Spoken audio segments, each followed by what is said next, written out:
कैसे कैसे चरित्र हैं भाई। एक भरत की पत्नी है मांडवी, उनका जिक्र नहीं होता।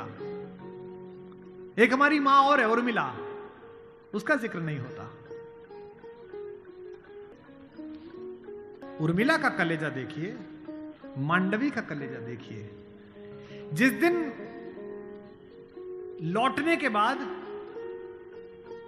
भरत ने राज्य संभाल लिया, भाई की पादुकाएं रखकर सिंहासन पर, कौशल्या जाग रही थी। उन्होंने देखा कि ऊपर कोई घूम रहा है, कोई छाया घूम रही है महल में, अंतःपुर में। तो वो ऊपर गई तो देखा मांडवी घूम रही थी, भरत की पत्नी।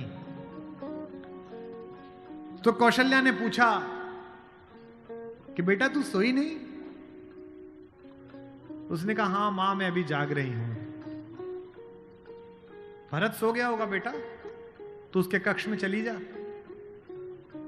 तो कौशल्य से मांडवी ने कहा कि मां वो तो है ही नहीं यहां, कहां गया?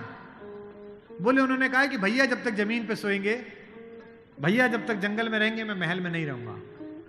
वो अयोध्या के बाहर जो नंदीग्राम दिखता है ना, वहां दूर, वहां उन्होंने कुटिया बना ली है, प्राइम मिनिस्टर ऑफिस वहीं बना लिया, वहीं फाइल मंगाते हैं।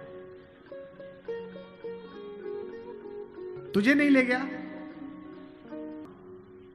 संकोच में पड़ी हुई मांडवी ने कहा मां मैंने तो कहा था आप जंगल में अकेले कैसे रहेंगे कुटिया में, मैं सेवा कर दूंगी, ले चलो। उन्होंने कहा नहीं, भाभी राम भैया के साथ चली गई हैं, तीनों माओं को देखने के लिए कोई नहीं है, तुम यहीं रहो, उनकी जिम्मेदारी हम पर है। कौशल्या ने कहा कि बेटा सो जा।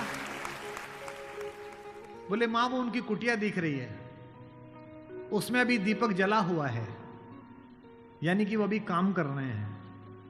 एक बार वो दीपक मंगल हो जाए, अंधकार हो जाए, तो मैं भी जाकर सो जाऊंगी। ऐसी मांगी।